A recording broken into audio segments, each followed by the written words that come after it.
How's it going?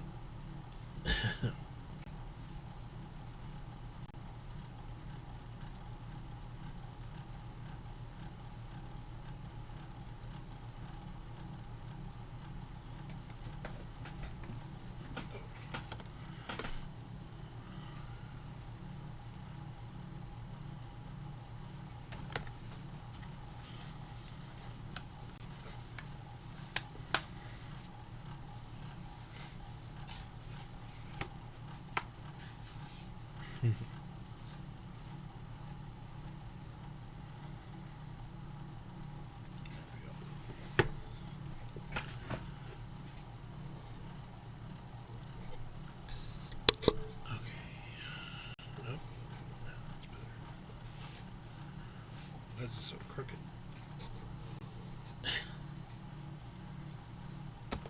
Hope y'all are doing alright today.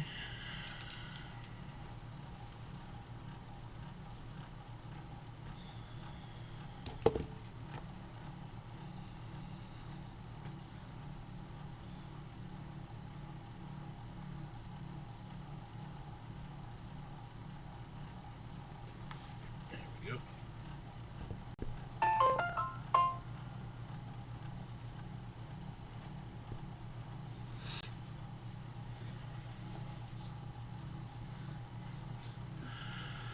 All right, so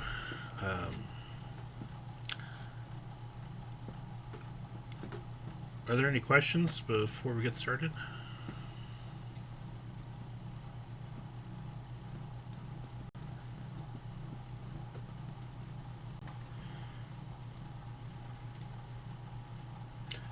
Right, and I'll go over the entire review.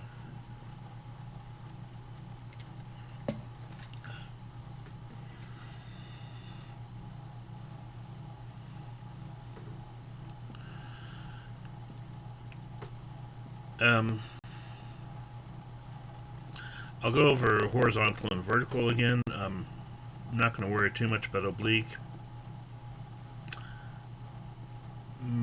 because we're not going to cover it on the test.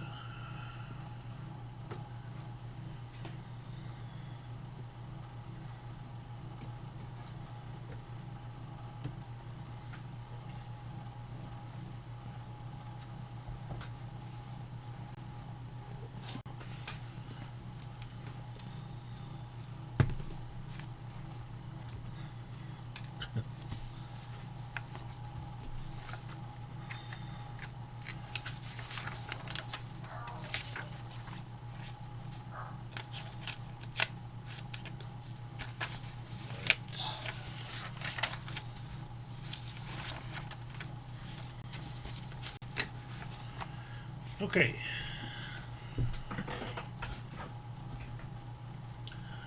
Let me get my review up here. Let's see.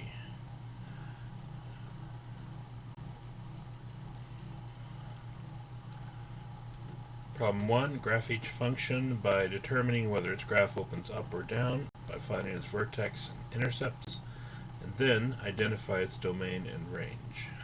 So we have f of x equals x squared plus 4x minus 5.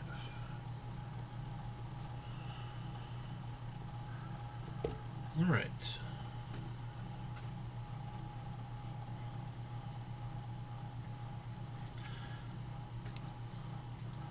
Right, initially we know it opens up because we have a positive x squared.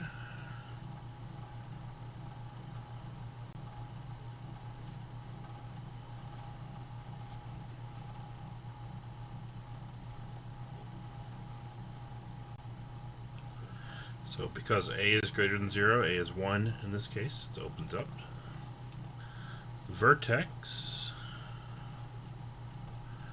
we have the formula, and I will provide this formula in the header of the test. X equals negative b over 2a. So negative b, negative 4. A is 1, so negative 4 over 2 gives us a -2 as our x value of the vertex. Okay. And to get the y value, we take that -2 and plug it back into the function.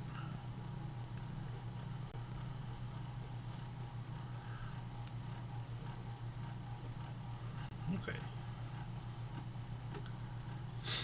So that means we have -2 squared plus 4 times -2 minus 5. So that'd be 4 minus 8 minus 5, which would be negative, was it -9?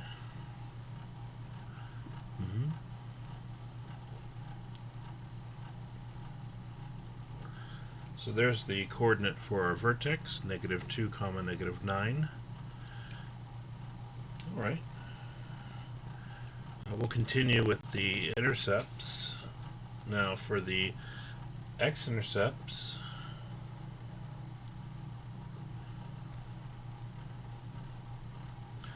remember we set the whole thing equal to 0. Now this is factorable, and I'll make sure to give you all one that's factorable here, because I don't want to overcomplicate this any more than it already is. But we need two numbers that multiply to -5 and add to 4.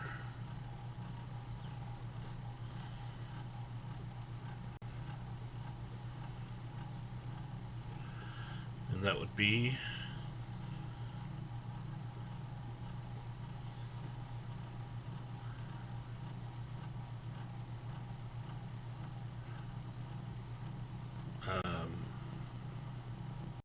oh, you mean the standard form?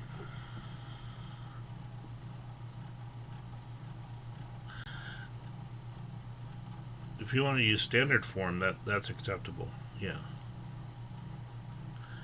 But part of that is using -b over 2a.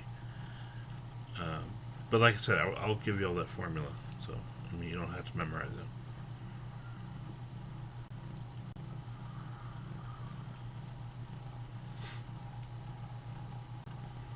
Five and -1. So x plus 5 times x minus 1. So we get x equals -5, x equals +1, and we can write those as coordinates.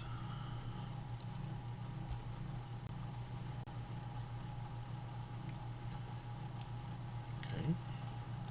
For the y-intercept, again, we just plug in f of 0.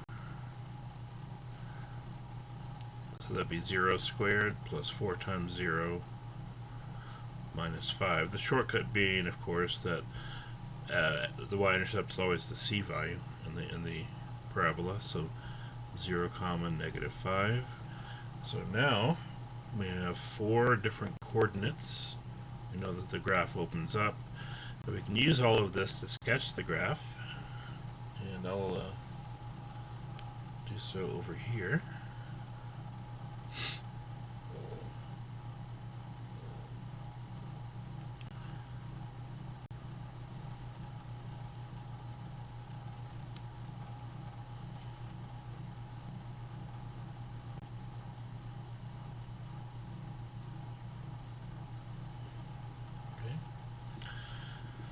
So -2, -9 would bring us down here. X-intercepts -5 and +1, and a y-intercept of -5. We can draw the graph going up.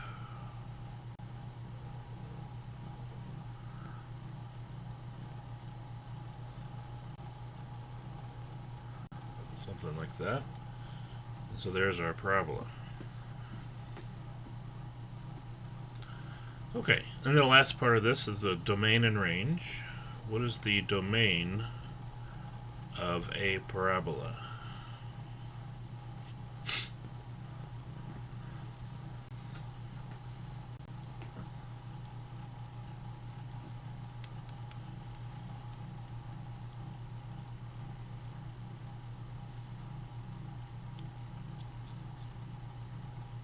Right, negative infinity to infinity.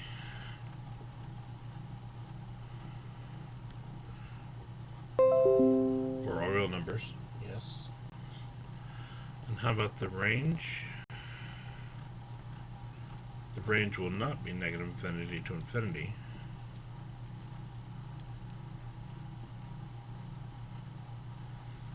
I guess technically it's half right.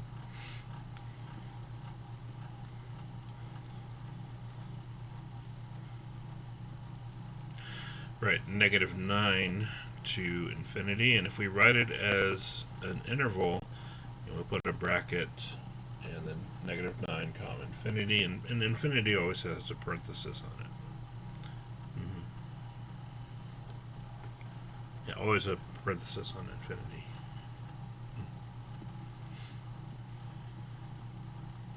Okay, so that's number 1.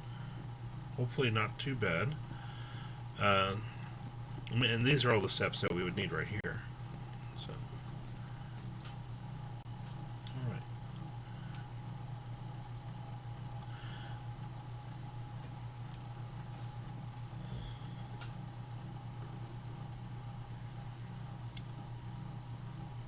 Now, that one, probably this problem it'll just be a filed upload question where you just excuse me, where you just go through and just photocopy your work or scan your work and then upload it to the document.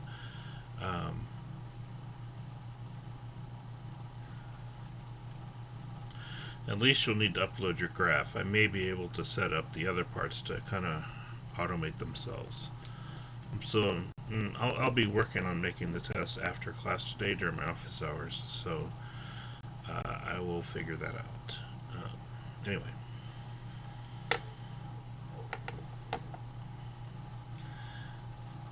So I may have it where you enter in, like fill in the blank. No graphic calculator. I'll have you fill in the blank whether it opens up or down.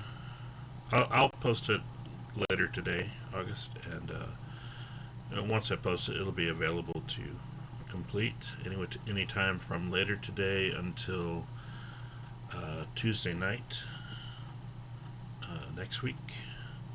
Tuesday midnight, basically, and then Wednesday we'll continue next chapter. Okay, so I might have like a fill in the blank for the vertex, first x-intercept, second x-intercept, and then the y-intercept. All of those, they can be fill in the blank. This can be like opens up. Sorry, it's off the screen. Whether it opens up or opens down, I can just make that a drop down, like pick which one it is, and then just have you upload the graph, and that'll be good.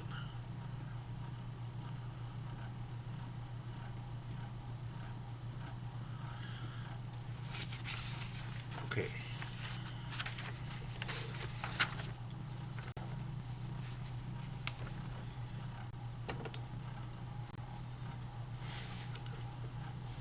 So number 2, we're given a function f of x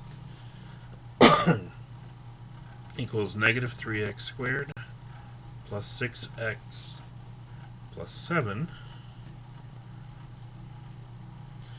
And we want to determine whether the function has a maximum or a minimum, and then we want to find that value. So first thing we need to figure out is which direction does this parabola open.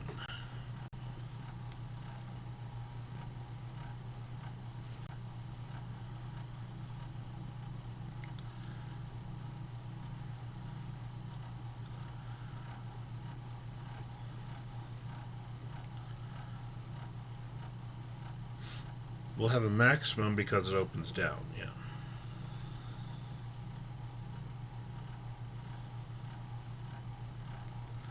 Good.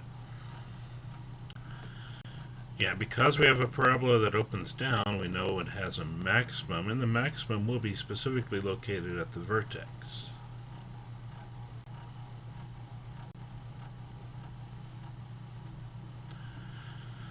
Okay, and then to find the maximum, we'll actually just locate where the vertex is.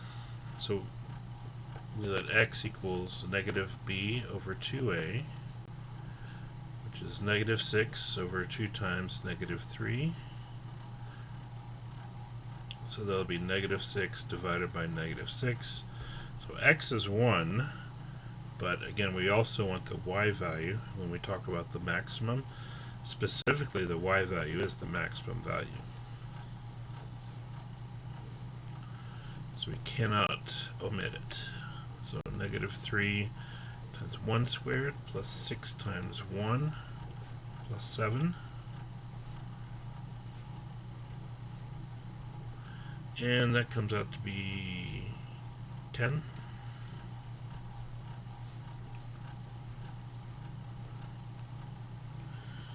And so we'd have a maximum of 10 that occurs at x equals 1. That's one way we can express that. Or we can just say the maximum is at 1, 10, and that is sufficient. This one I'll probably do as a fill in the blank also. And one thing when we do fill in the blank with coordinates, make sure you do not put spaces in there.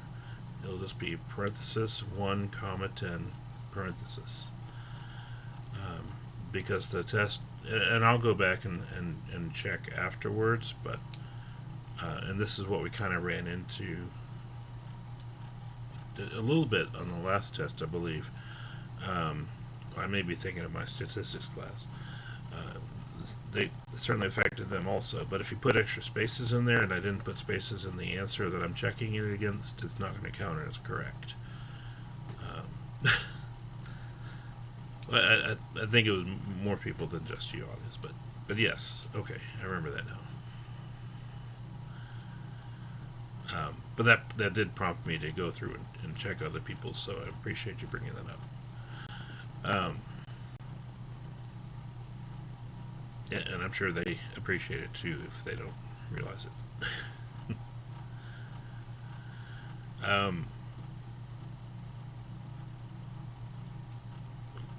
Anyway, so be very careful that you enter this without spaces, and that way we can check it properly, and I don't have to worry about going through and regrading everything. But I will if I need to, though.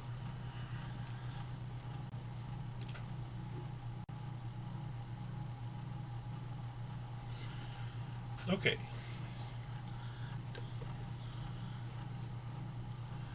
Now 3, this will just be a multiple choice. That'll be the easiest way to go.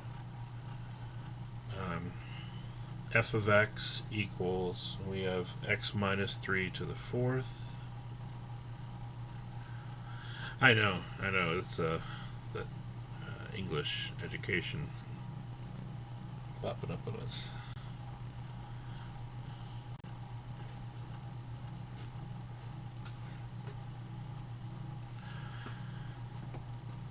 And I understand if y'all make that mistake, I'm not going to hold it against you. I'll just go back and give you the points if it does.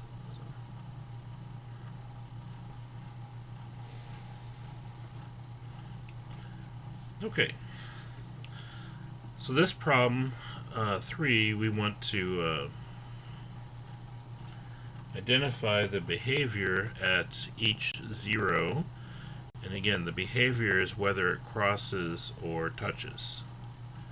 It could cross at one and touch at the other, or it could cross on both, or it could touch the graph on both, or the axis on both.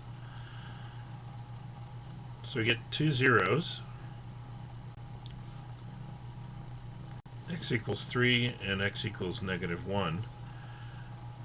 What are the multiplicities here?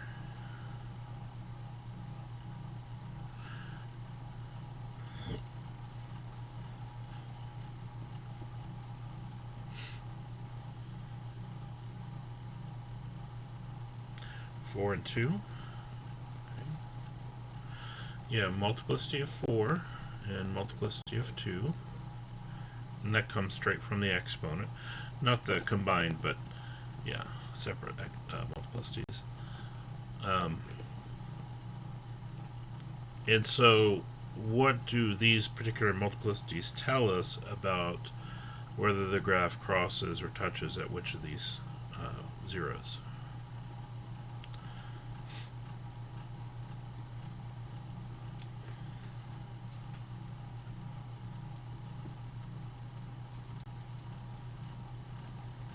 They're both even numbers, so they both touch.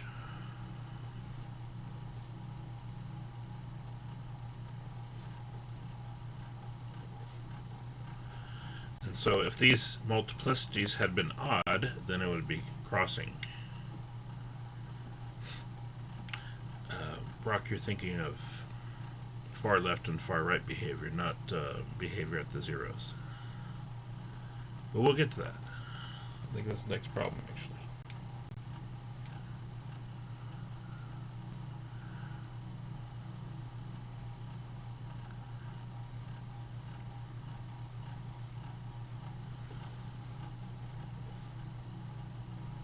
That's all right.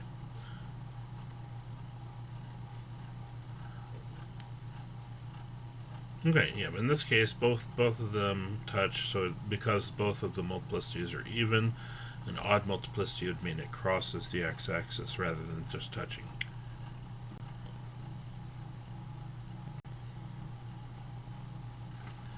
Now, the next problem, we have to determine up or down, left or right. Problem 4.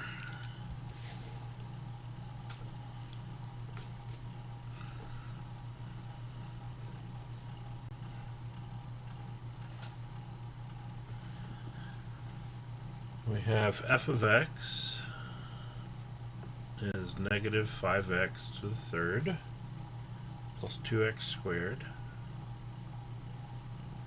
plus x minus 9.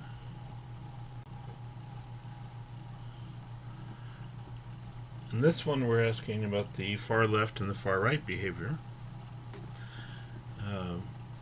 Which term is going to determine the far left and far right behavior in this polynomial?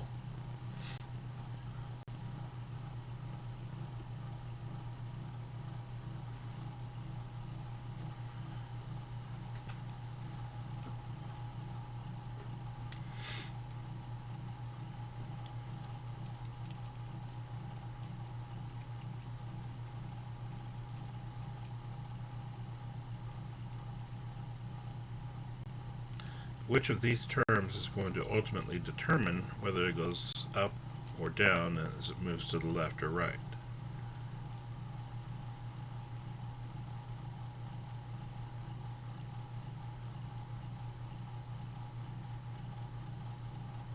Negative 5 is part of it, but basically we want the entire leading term. So here's our leading term. Not only the negative 5, but also the 3 goes into determining the far left and the far right behavior. Now, I will provide this chart. This chart will be part of our formulas for this particular test, and so you'll be able to scroll up and look at this as you go. So we have a negative, good, a is less than 0, and the exponent is 3, an odd number. So a is less than 0, negative 5, odd exponent, 3. And so go across, and it means up left and down right. That's correct.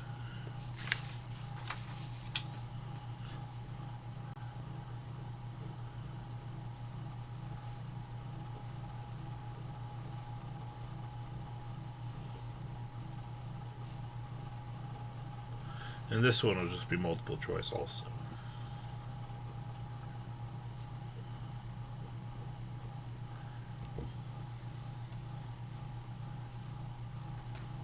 Okay.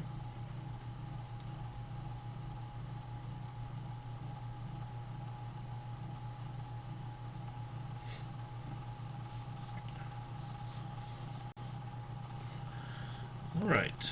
Now, problem 5.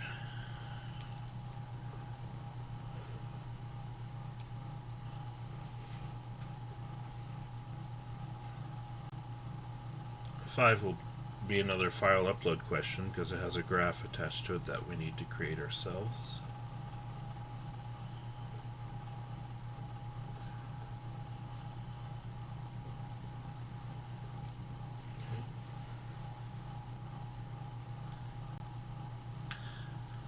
This one, we want to identify the zeros, the multiplicity, and the behavior at each zero. We also want the leading term,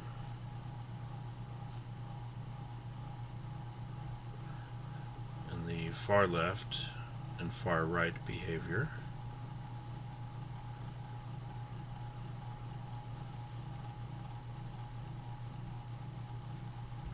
And then we want to create a sketch based on that information. Now we can see our zeros are x equals 0, x equals 2, and x equals 5. We're just setting each of these components equal to 0.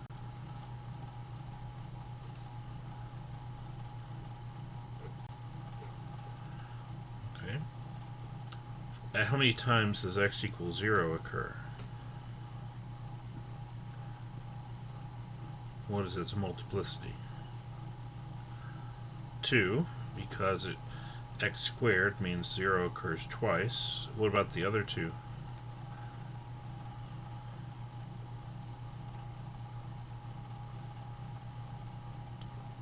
0? 1. There we go. 1 each. Yeah. Again, when there's no exponent here, we know these are raised to the first power.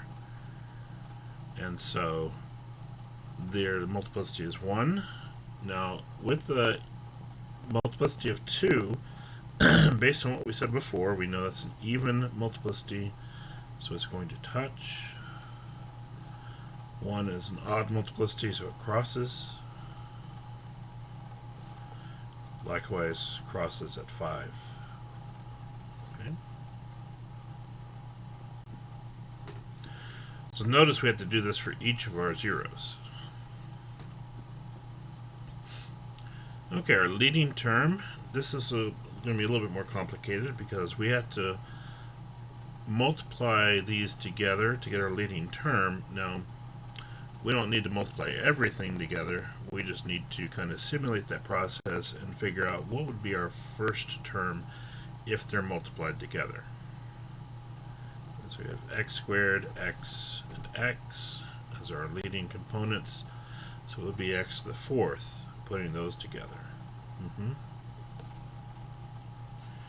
Now, if there had been a number in front of x squared, we would want to include that here too. Okay. But yeah, we just take, whatever's in front, if there's a separate term in front, and then multiply it by the first term of each parentheses raised to that exponent. So it's x squared, x to the first, x to the first. Multiplied together, we add their exponents, so it's x to the 4. Now, if you're not quite sure on this, another way we could do this is just to multiply everything out. It takes a little bit longer, but then you can be confident in the answer in that scenario. And I think you'll have enough time on the test to do that if you really want to. I'm not going to make it terribly difficult. I mean, this one would actually be not too bad to multiply out because we would just have to FOIL these binomials and then distribute the x squared, and we'd have our resulting polynomial. Like so. Yes, essentially we're combining the exponents.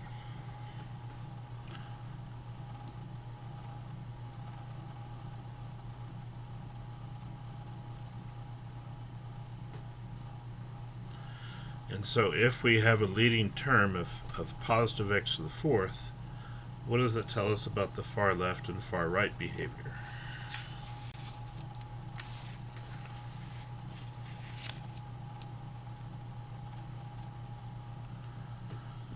So we have positive coefficient and an even exponent.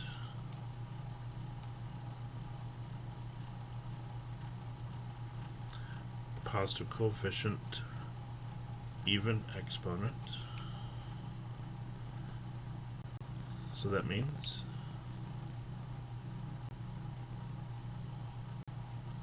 up left and up right.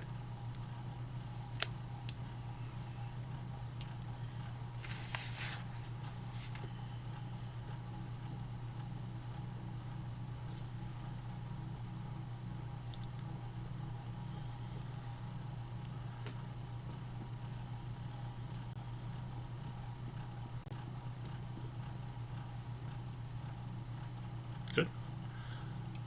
Alright, so we have all that information. Let's use it to help sketch this graph now.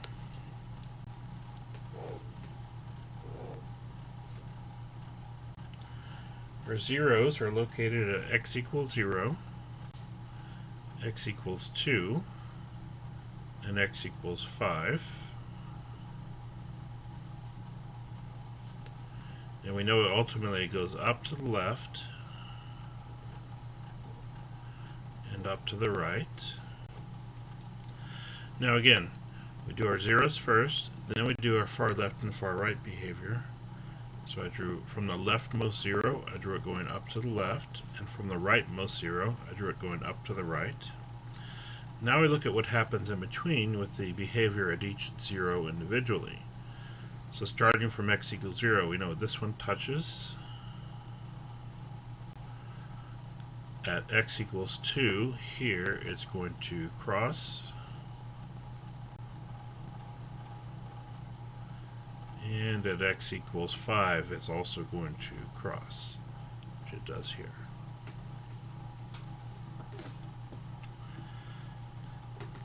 Okay.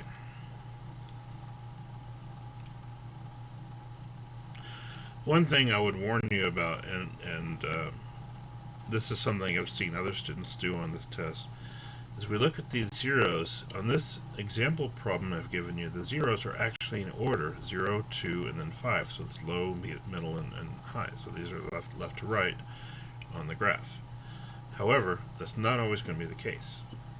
It won't always be that these are in order from lowest to highest. So in some cases, we have to maybe look at this one, then this one, and then this one, or some other exotic order.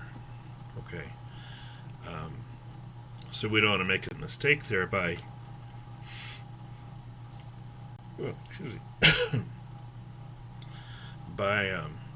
taking the results for one 0 and mistakenly applying them to a different one over here.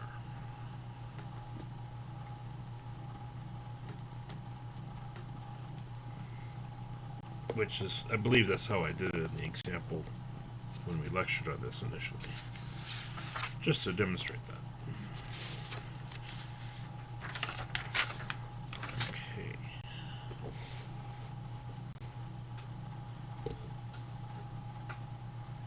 And that one's again going to be a file upload question since it does have a graph attached to it. Number 6. Find the domain.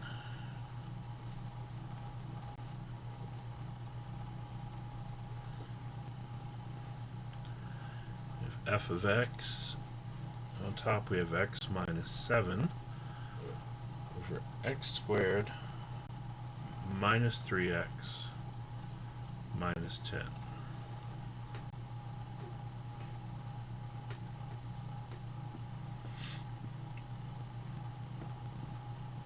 And this one's multiple choice, as you can see from the review.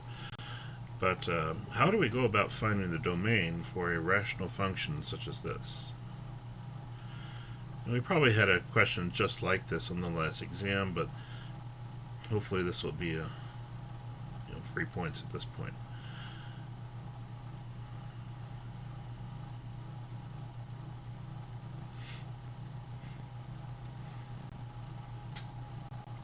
Set the denominator equal to 0. So essentially we just have to factor that trinomial. And so we have to think, okay, what multiplies to negative 10 and adds up to negative 3?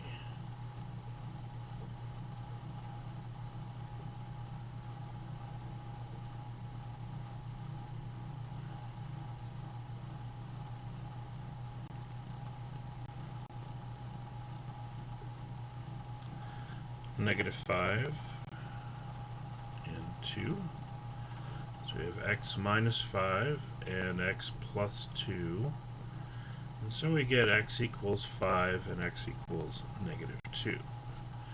But again, our domain is not 5 and -2. Our domain is actually everything except 5 and -2. So we would choose the answer that says x is not equal to 5 or -2.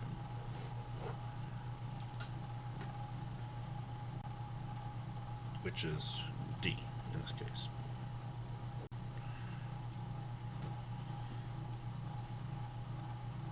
Okay.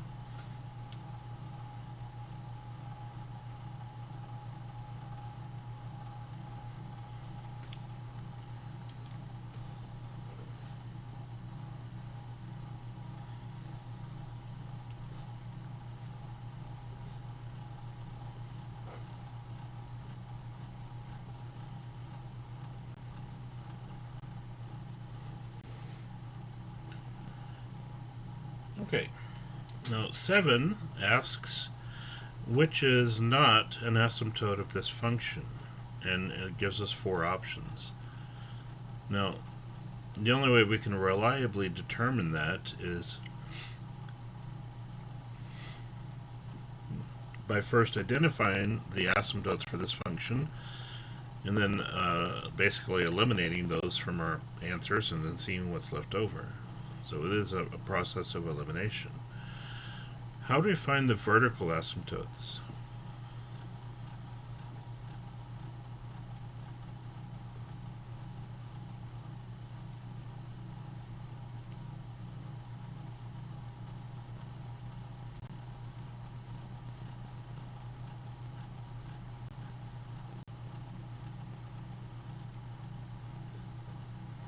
Set the denominator equal to 0. So yeah, it's actually the same approach as we did with the domain.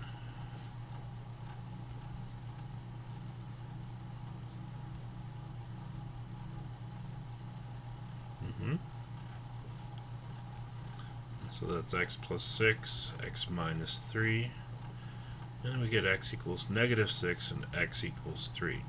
So these are our 2 vertical asymptotes. Now, for the horizontal,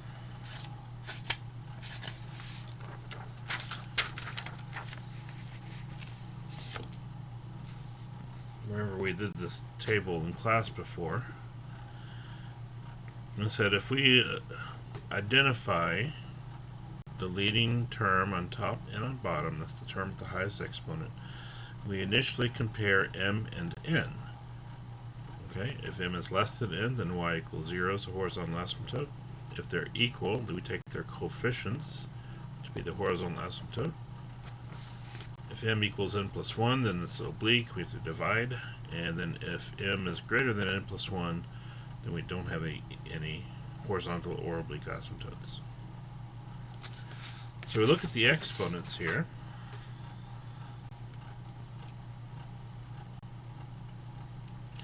Our top exponent is 1, so m is 1. And our bottom exponent is 2, so n is 2. So what relationship do we have there between m and n? Okay. Well, m is less than n. And as you said, August, the asymptote is y equals 0.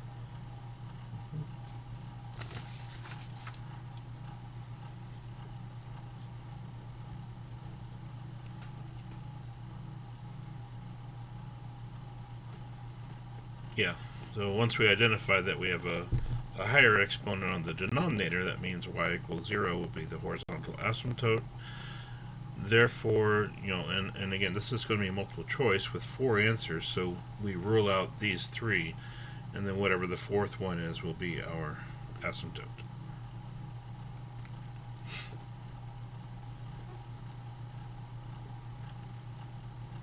Okay.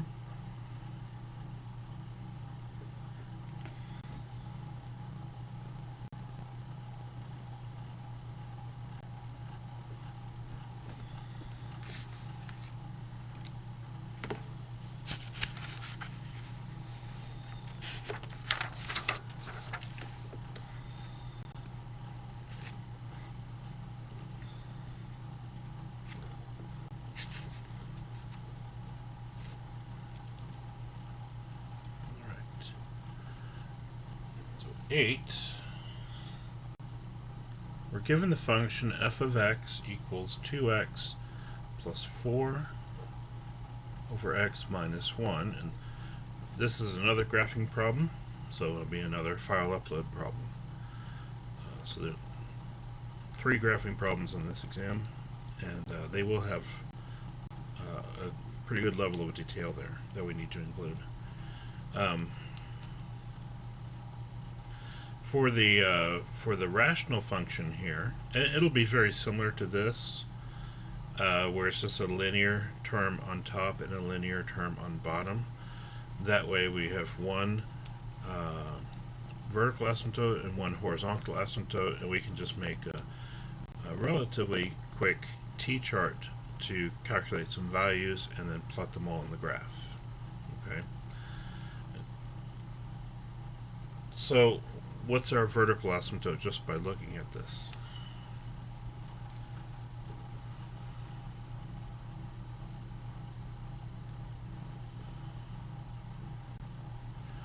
X equals 1 because we set the denominator equal to 0.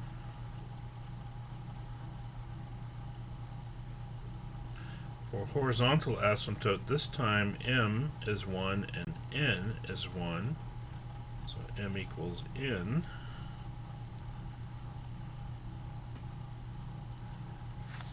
In that case, we look at the coefficients of the leading terms to determine y equals a over b is the horizontal asymptote.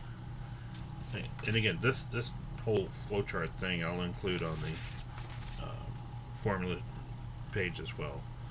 Well, I guess it'll be in the header of the test.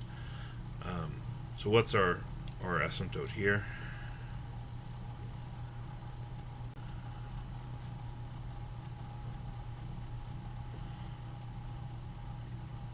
Two. Yeah, we just have 2 divided by 1.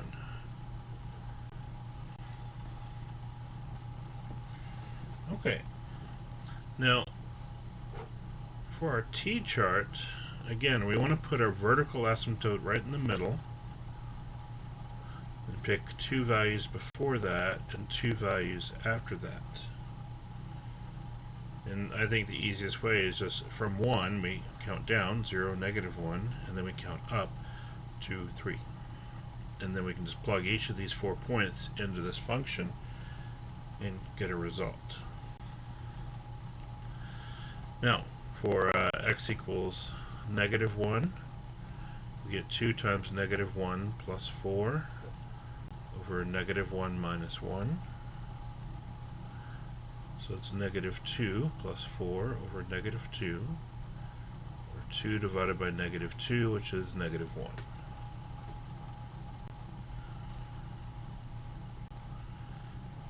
Okay, for x equals 0, 2 times 0 plus 4 over 0 minus 1, so that'll just be 4 over -1, which is -4.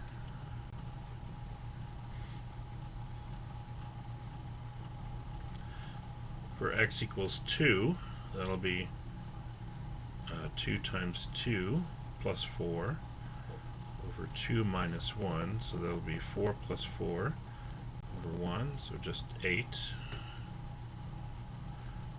And then for x equals 3, 2 times 3 plus 4 over 3 minus 1,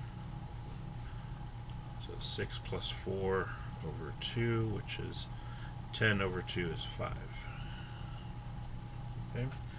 Now you don't have to write these out if you don't want to, but if we did, that's how we would go through it.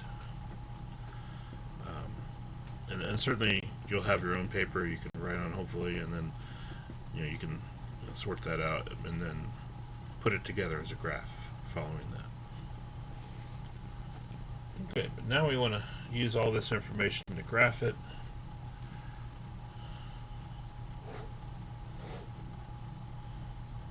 Our vertical asymptote is at 1.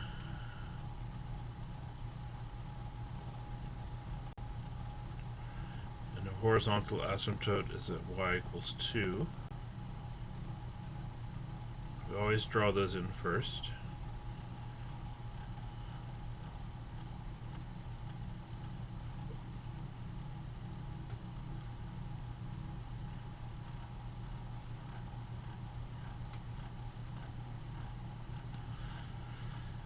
Alright, then we have negative 1, negative 1, and then 0, negative 4, 2, comma 8, and 3, comma 5.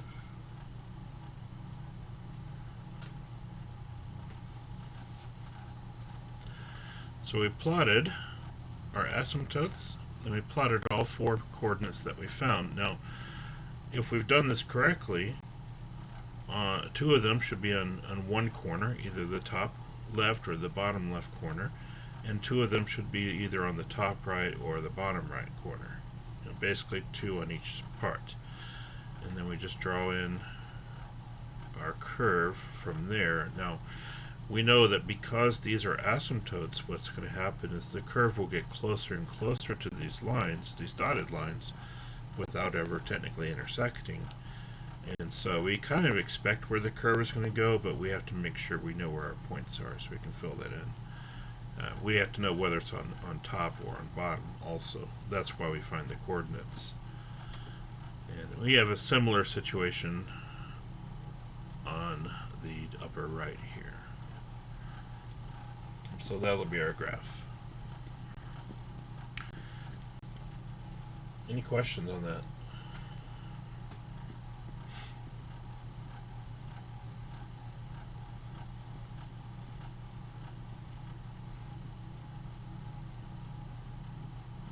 Most people don't like that problem too much, but if you get the hang of it, it's not too bad. But I encourage you to follow the steps that I've outlined here for you.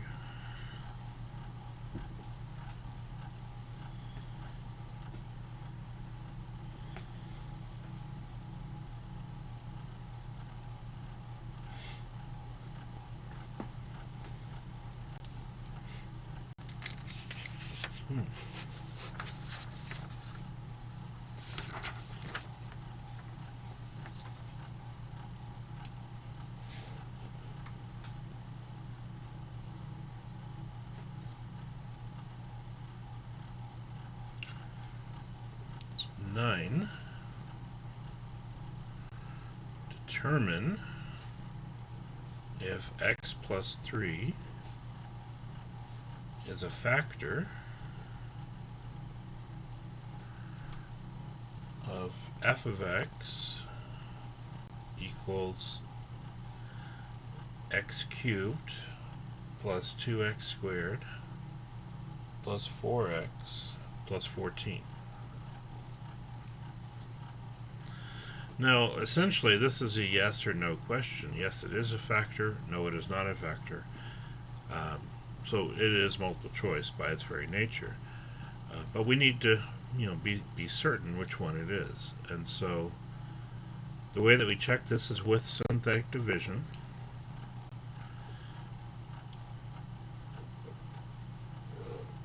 Now our polynomial, our coefficients are 1, 2, 4, and 14.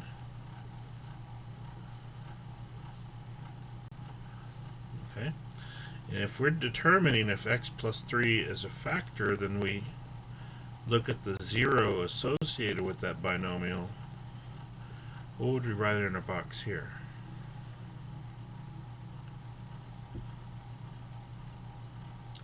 Negative 3. Yeah. So it's basically saying, well, if x plus 3 is a factor, then x equals negative 3 is our 0. That's what we put in here. Or you can just think of it as the opposite of whatever number is here. Positive 3, negative 3. Okay, and then we just go through synthetic division. How are we going to know if it's a factor? What is going to indicate if it's a factor here?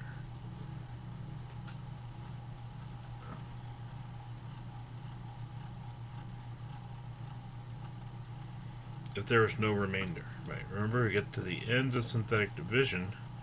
This is our remainder, whatever value we have left over. So we go through synthetic division, we bring down our 1. We multiply this number times whatever's on the bottom, so negative 3 times 1 is negative 3. And then vertically here we always add these numbers. 2 and a negative 3 makes negative 1. Negative 3 times negative 1 is positive 3, add 7, multiply negative 21, and add negative 7. Okay. So if we got a remainder of negative 7, is x plus 3 a factor?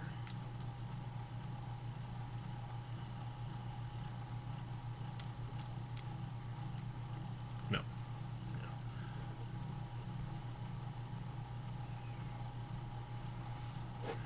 Yeah, so we know it's not a factor, and in fact the remainder must be 0 for it to be a factor.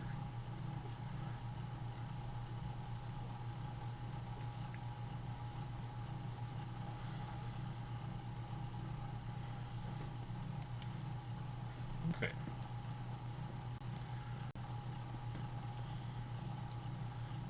Any questions so far?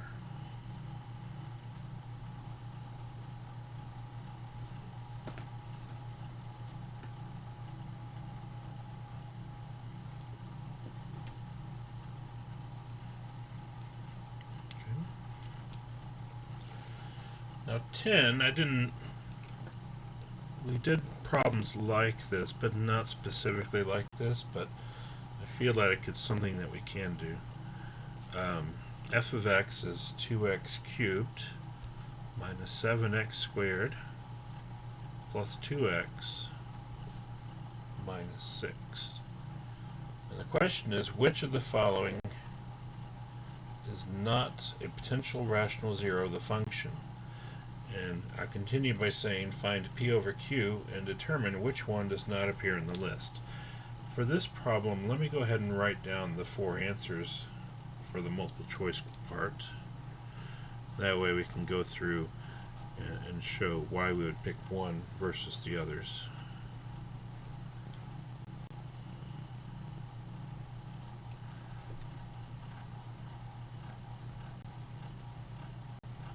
Okay.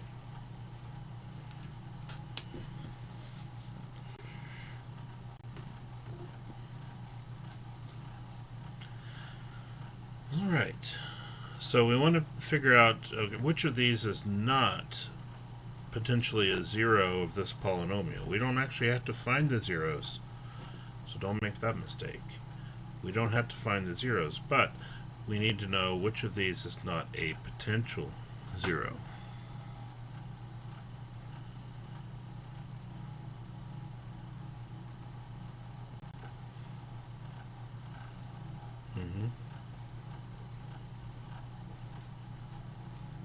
I'll write it down. Which is not a potential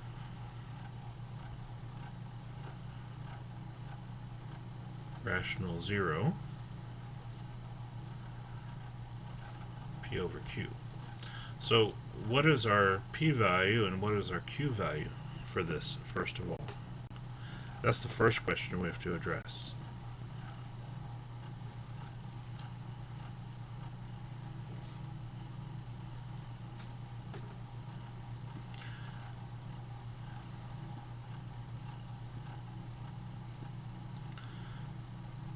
P is 2 and Q is 6. Very close. P is over here and Q is right here.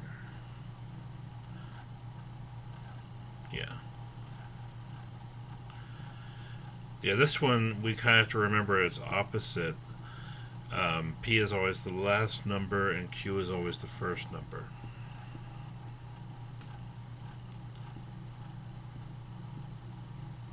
If you switch them, then it's possible. Yeah, it's very possible you don't get the right answer. It's very likely you get the wrong answer if you switch these, because that's normally how I create my wrong answers in this situation. Okay, we want to write down the factors of these. So we have, for 6, we know it's 1 times 6 and 2 times 3. And I prefer to write those in numerical order, so I'll write down 1, 2, 3, 6. And for Q, it's 1 times 2, because there's only one way to get a product of 2. And then we know P over Q we know it can be plus or minus, so we don't want to rule out the negative number here automatically as being a valid solution. So we know P over Q could be positive or negative, and then we take all four of these numbers divided by each of these. So we take 1, 2, 3, and 6 divided by 1, 1, 2, 3, and 6, and then we take 1, 2, 3, and 6 and divide by 2. So we'll get 1/2, 2 over 2, which is 1, we don't have to write it down a second time, 3 over 2, and then 6 over 2, which is 3, so we don't have to write that one down again either. So this is our list, P over Q, and so what we're trying to do in this problem is saying which of these four do not appear on this list.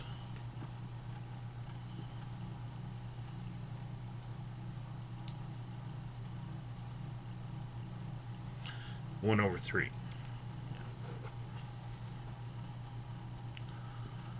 But the key word here is not a potential rational 0.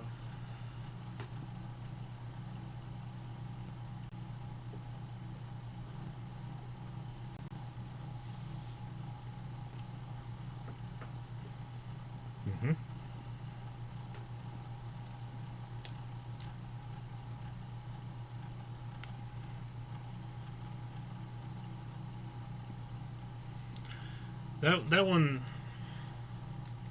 for some reason, it proves to be a little more trickier than I intended to be, just from previous students working this problem. So be careful with this one.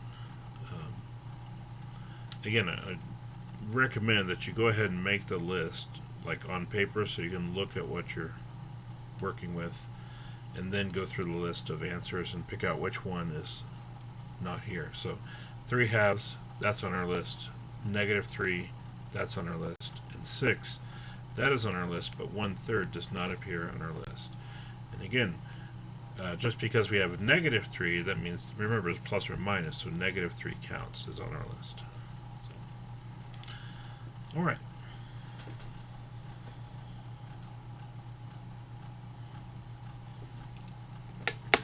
Let's move on to number 11. We're making pretty good time here.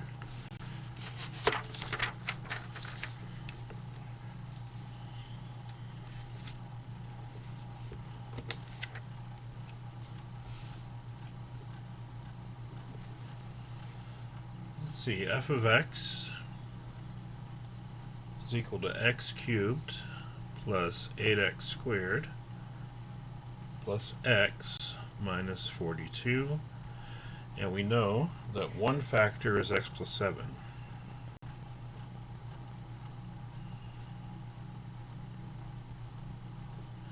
And we want to find the other factors. And this one will be a multiple choice also.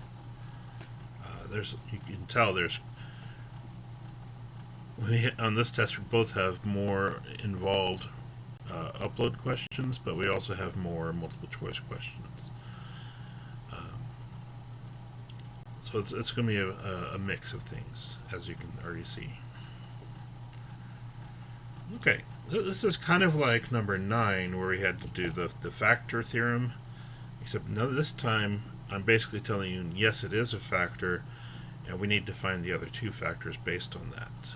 And then we did an example like this during class 2. So hopefully it won't be too bad. But we know one factor is x plus 7. So that means if we go through synthetic division, we'll put -7 over here. 1, 8, 1, -42. Okay. And going through synthetic division, -7 times 1 is -7. We add, we get a 1. -7 times 1 is -7. We add, we get -6. And -7 times -6 is a positive 42, which brings us to 0. Okay? And we should get a 0 there, because we know x plus 7 is supposed to be a factor. Now the question is, how are we going to get the other factors? So if x plus 7 is one factor,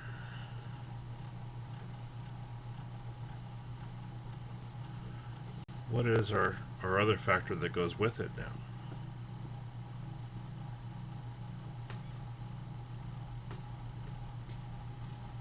Now we can actually read that from the synthetic division.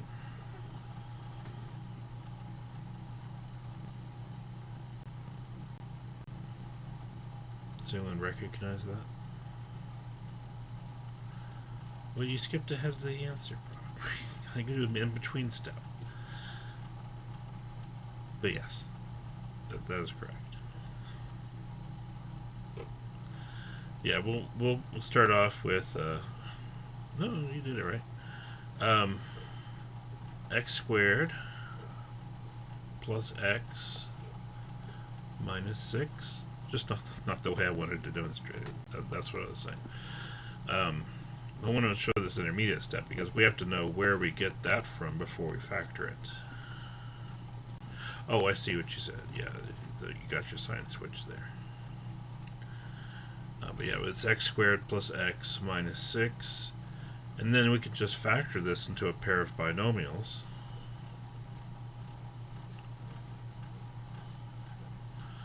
So we need two numbers that multiply to negative 6 and add to a positive 1. And that'll be 3 and negative 2.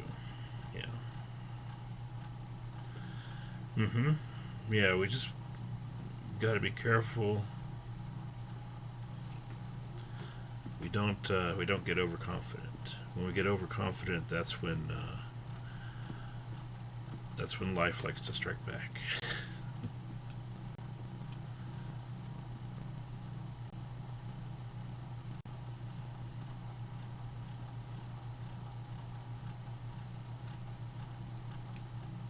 All right, and so this would be the two answers, and you would just choose the option there based on that. But as you may expect, well, I didn't actually do that this time.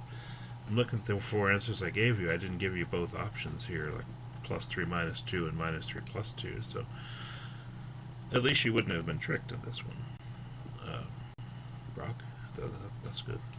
But I can't promise what other answers I'm going to give here. It's possible I give you both versions of that. I like the 6 product here.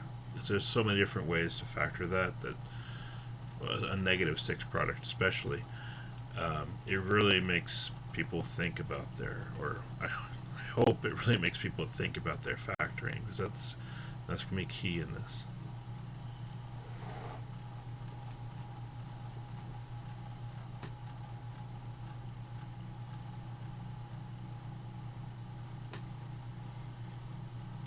Okay.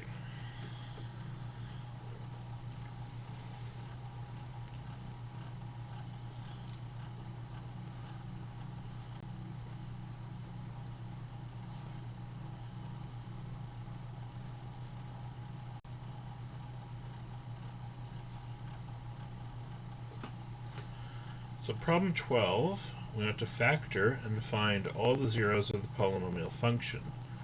We want to use the rational zeros theorem to find the potential zeros p over q first, and then test these with synthetic division to find the first zero, then find the remaining zeros by factoring the remaining trinomial.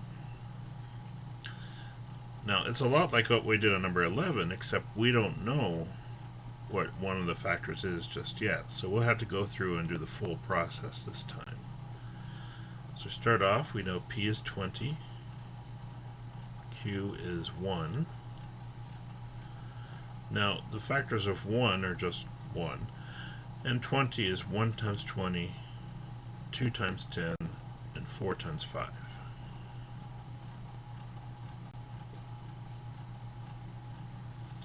So when we look at p over q,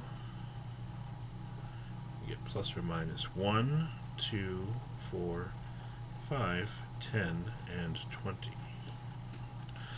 Now, more than likely, I'm going to give you a problem here where q is 1, because that way all three of our terms will just have it'll be whole numbers rather than having a fraction here. I think that would be nice. Although we certainly did some, we did some during when we were working on the sections, where we did have the extra factor of 2 in there, which made it a little more difficult to factor actually. Okay. Now, as far as what numbers we choose to go with here, again, we can do, I would try 1 and -1 first, but if those didn't work, I would go to 2 and then -2, and then hopefully by then we'll have at least one number that works between those 4 values.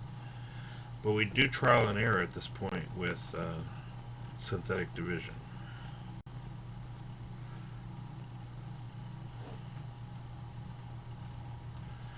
It's imperative that we get the signs correct on these numbers, because if we don't, then that invalidates our synthetic results. 1, 1, -3, -3, 11, 11, and then -9. So we didn't get a remainder of 0 here, so we know 1 does not work.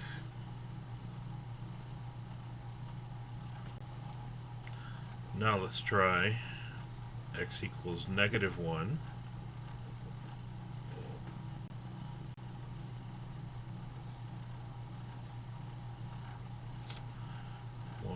-1, -5, 5, 19, -19, and then -39. So that one doesn't work either. Okay. Let's go to 2. I have a good feeling about 2. Not a great feeling, but a good feeling. Let's see, that's -2. That's -4. 10. 2 times 10 is 20. And we get a 0. Okay. That's good. So that one worked. And again, it can take a few to get to the one that does work. Again, like I said, it's just trial and error, and we may have to do 3 or 4 before we arrive at one that actually works. I'll try to set it up where it doesn't take more than that, but yeah, usually 3 or 4.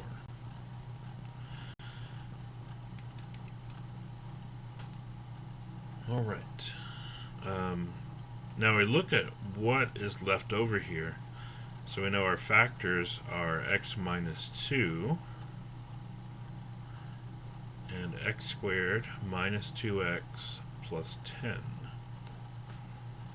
Okay, so that's f of x now. And I've just run out of space on this side of the page, so let me go to the next page.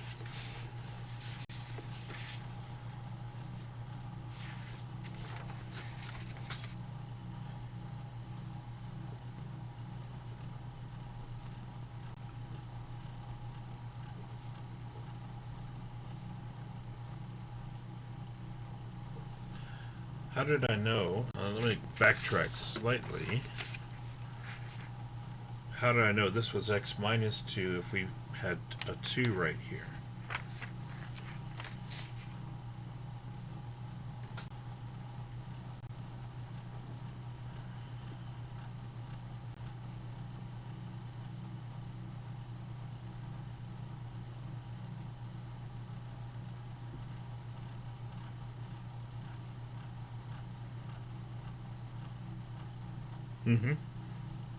Yeah, because if we set x minus 2 equal to 0, we get x equals positive 2. We're just reversing that process now.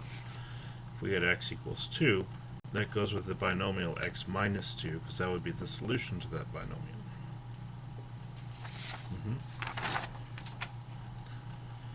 Okay.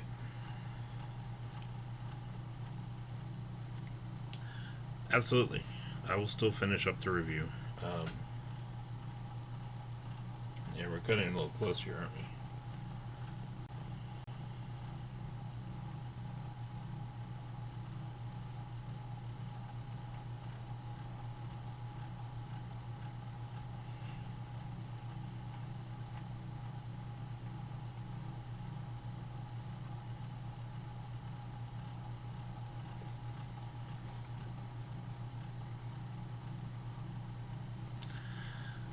Yeah, so if you do have another class at 9:30, whether you're going in person or online, um, you can just come back to my lecture afterwards. I'll post it in Canvas as a announcement, and just you can just pick up where you left off. So yeah, because we after this we still have two more problems. Yeah.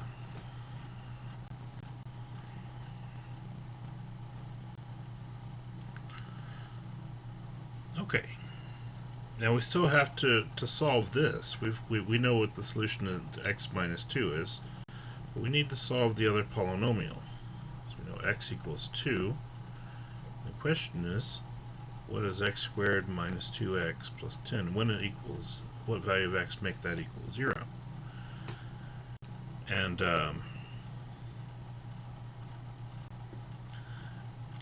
in this case, one of the things that we notice is we try to factor it, of course. That's our first inclination. But if we have a value of 10, we have to come up with two factors of 10 that add up to a negative 2. There actually is no pair of numbers for which that works, and so it's not factorable. So instead, in fact, it comes out to be complex. I'll just cut to the chase now. But instead, we will need to use the quadratic formula in this case to find the other two solutions. And again, I'll include the quadratic formula in the formulas, even though you probably don't need it at this point in the semester. We've done it so often.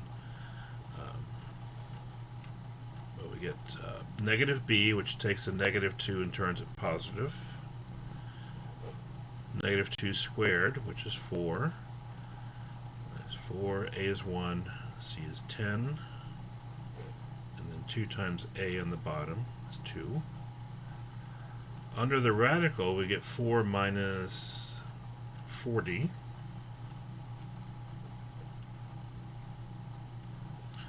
So we get 2 plus or minus the square root of negative 36 over 2.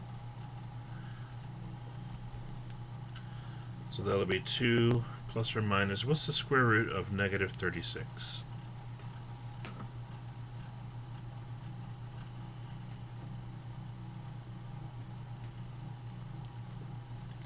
6i. Good.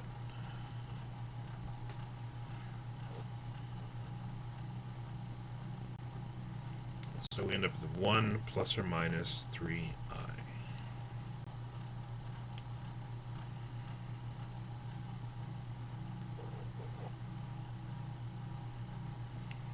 Yeah, because at that point we just divide both of these numbers by 2,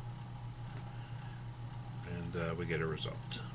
So it is complex, but it's important that we know how to go through and find those. Okay.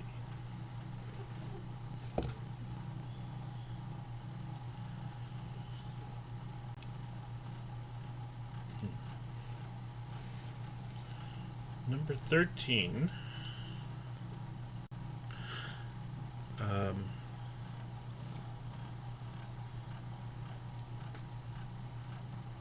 So probably 12, I'll just do fill in the blank, where have you fill in, well, no, I'll want to see the work on that one. So it'll be a file upload question, because I want to see y'all going through like that synthetic division and figuring it out that way. So yeah, probably make number 12 a file upload. Yeah, not a fill in the blank, sorry.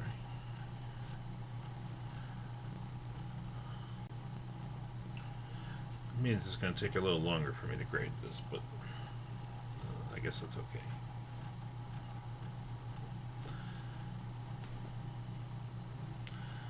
Alright, so 13, similar problem as number 12, same instructions. We just want to do our factorization and find all the zeros.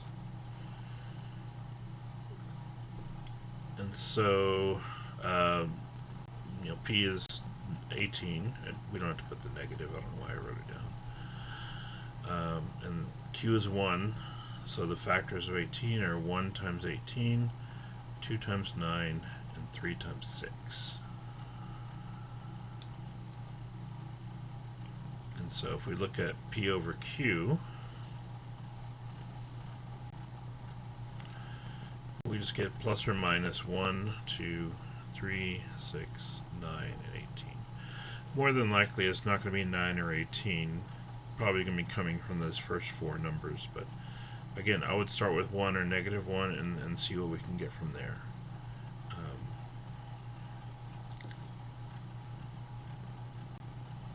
Actually, I don't think it's either one of those. If you feel like you can look at the equation and see that 1 or negative 1 is not going to work, you might try starting at 2. It's if you feel like you have a better idea, you can start at a later value. I'm going to try x equals 2 first.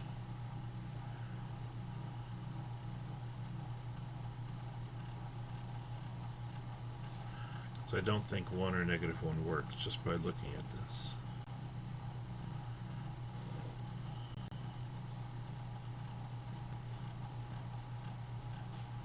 Wow, that was really good. Okay, I didn't know that was going to happen. I couldn't tell whether 2 was going to work or not, but it does work, and that's great because it was like the first thing we tried. So we know x equals 2. Excuse me. X equals 2 is a solution, and therefore x minus 2 would be a factor, so we can say f of x is x minus 2. And then again, our other factor we read from these three terms down here.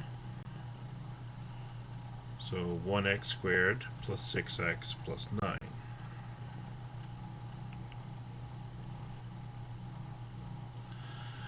Now the question is, how do we factor those? Well, we need something that multiplies to 9 and adds to 6. Which I'm way off the screen now. That is a 6.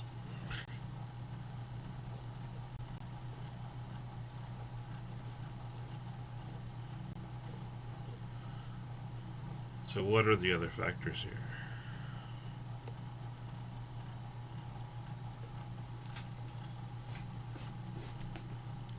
Three. X plus 3, because 3 times 3 is 9, 3 plus 3 is 6. So we could write it x plus 3 squared. So our zeros are x equals 2 and x equals negative 3 twice.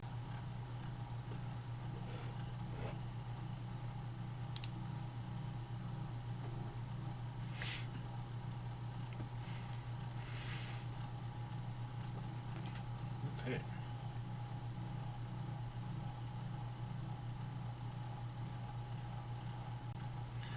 Now 14, I just want to say 14 I'm not going to put on this exam. What I'm going to do for 14 is going to put it as a separate extra credit problem. Oh, did I have to graph that one? Sorry. Okay. Oh yeah, I forgot I was supposed to graph that one. Let's continue with 13 then. My bad.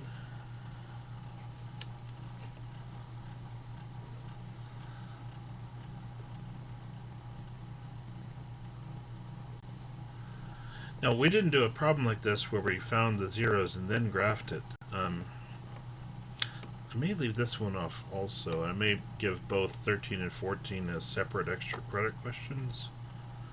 I know some people were asking about that. Anyway,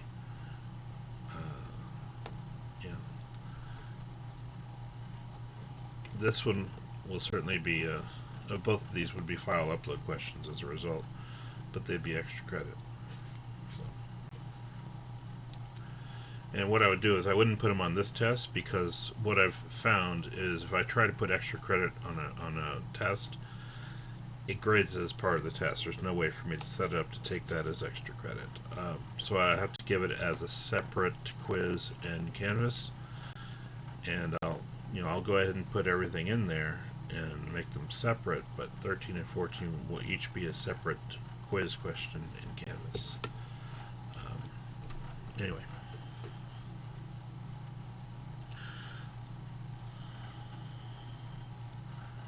Yeah, that's why I wanted to do 2 extra credits here, to make up for that mistake I made on test 1. Exactly. I couldn't get it to take the points out of 100. Yeah.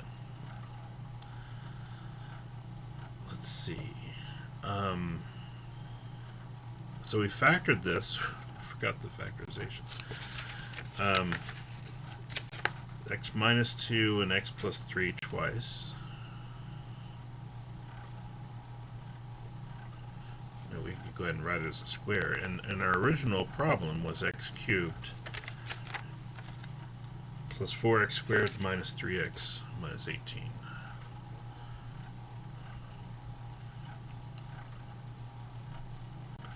So to graph it, we have to do our zeros, our multiplicity, our behavior, leading term,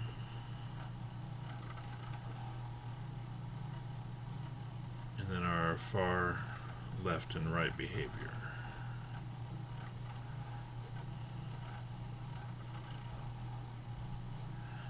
So for zeros, we get x equals 2, x equals negative 3.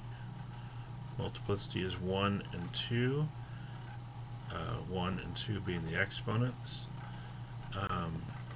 This is an odd multiplicity, so we know it crosses. Even multiplicity touches. Now, we did have the original polynomial, so we already know what the leading term is. It's x cubed. And I'll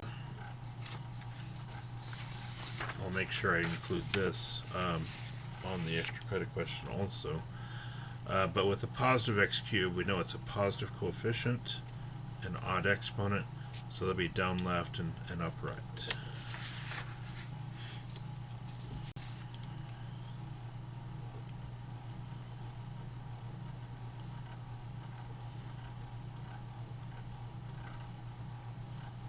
Okay, so we put that together for the graph.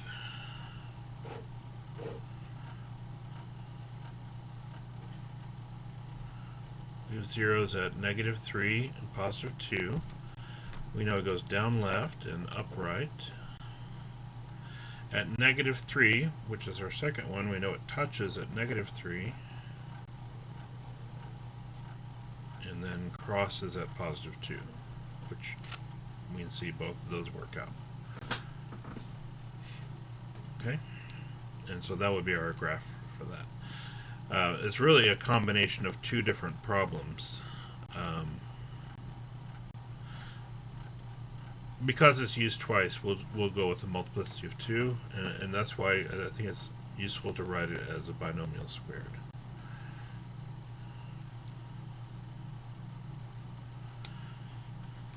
Because negative 3 is a solution for both of those polynomials. And so it does occur twice, even if we use them separately or as a single term square.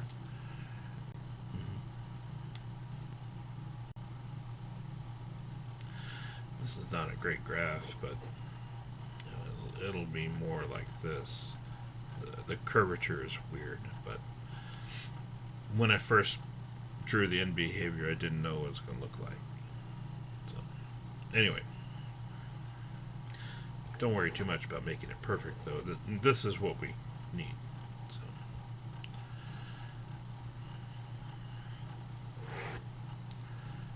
Okay, 14.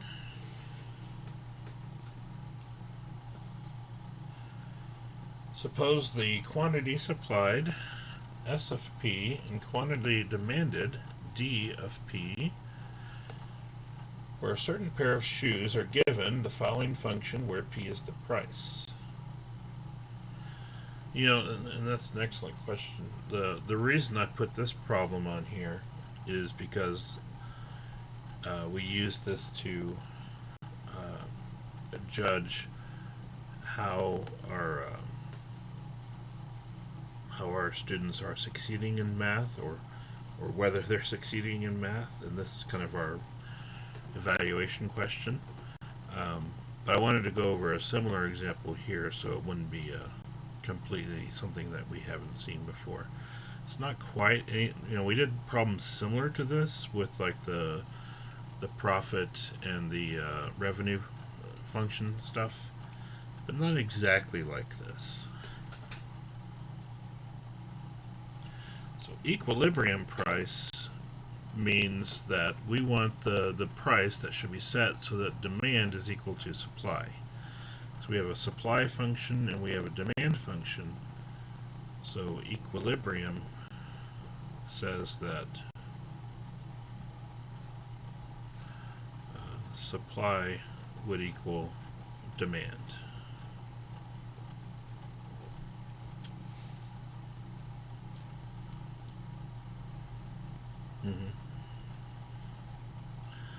So we would set 4550 minus 15p equal to 50p. Correct. S equal to D.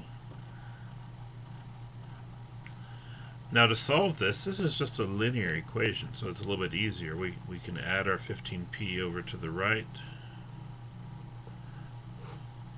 So 4,550 is equal to 65 times p. And then we're just going to take 4,550 divided by 65. And that will solve for p. So our price should be $70 for these shoes. If we set that to be the price, then our demand should equal our supply.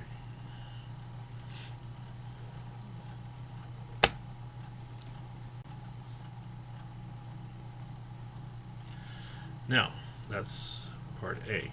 Part B, it is actually, and it's kind of embarrassing. This is, for me, I think this is what we're using to gauge student success in all of college algebra. But here it is. Find the equilibrium quantity.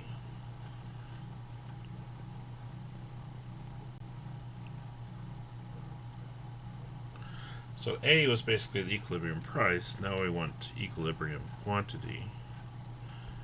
As you can guess, I didn't come up with the question.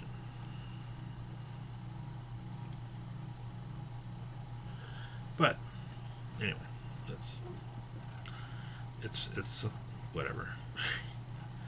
Now, as far as finding the equilibrium quantity, that just means we want to take our price and plug it into either one of these formulas. Well, the quantity supplied and the quantity demanded, if we're at equilibrium, are actually going to be the same. So we can plug in 70 here, or we can plug in 70 here. It actually gives us the same answer either way. So I would pick the one easier to use, personally. So D of 70 is 50 times 70, which comes out to 3,500. And I assume we're selling shoes by the pair.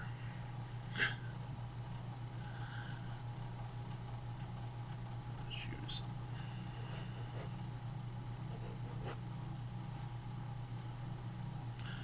Now, so if we plugged in 70 here, we would do 4,550 minus 15 times 70. Notice that it comes out to be the same number, 3,500. So we get the same answer either way. That's why it's equilibrium in the first place, because they are going to be equal. There's going to be one just like this on the extra credit portion.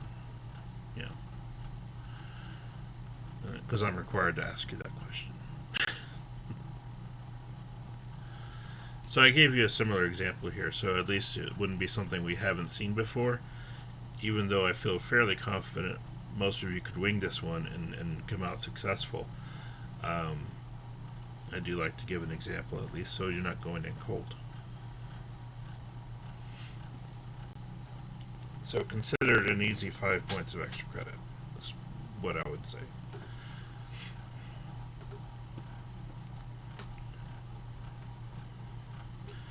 But like you said, equilibrium is kind of a confusing word. That's why it's,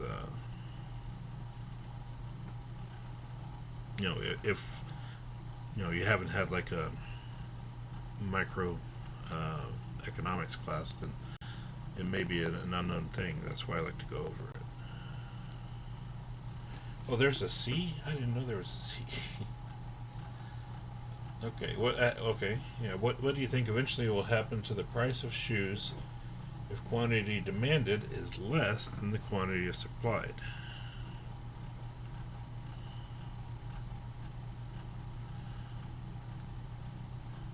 Yeah. Yeah. It is a linear equation.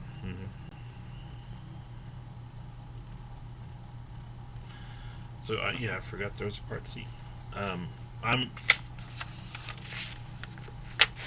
on my computer. I have the problem is behind my image that shows what's happening here. I need to know if I'm going off screen with my writing or not. So I'm just scrolling down to where I can barely see it under my display. Okay, what will happen to price if quantity demanded is less than quantity supplied?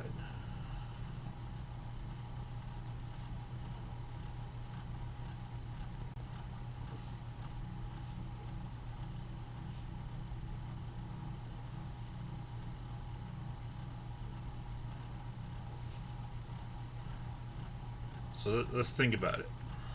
Supply, not supply. People demand is lower than supply, so we have more shoes than people are willing to buy.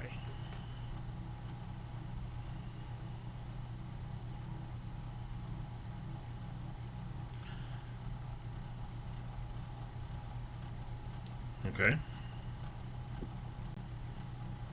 So the price would go down, yes. If we have extra supply that we just can't get rid of, we need to lower the price so that demand would go up.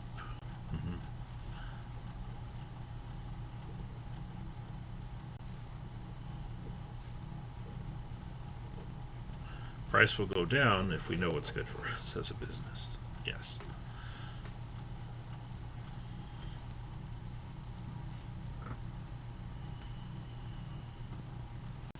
Okay. Hopefully that's everything. I'm going to double check now.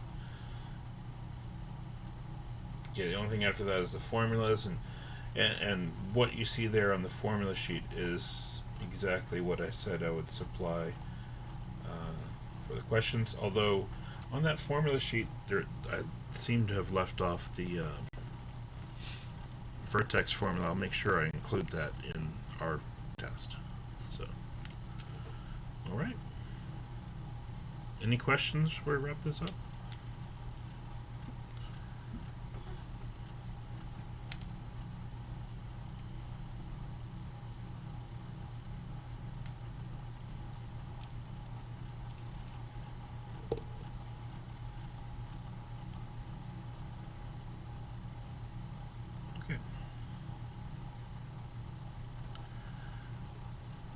So, during my office hours now, I'm going to get that ready, and once I get it ready, I'll make sure I post that the exam is ready to go, and I'll link to the review as well. And again, on Monday, we will not have a lecture, so If you just want to do the exam during Monday's class time, you can do that, or you can take it some other time in between if you prefer. But anyway, yeah, I'm always happy to go over it with y'all, and I think it'll be very useful for everyone being successful, which is good. So y'all have a good rest of the day. Take care, good luck on the test, and I will see you next Wednesday, and we'll start Chapter 6, our last chapter-ish that we cover. Chapter plus like one section. So, alright, y'all take it easy. Bye.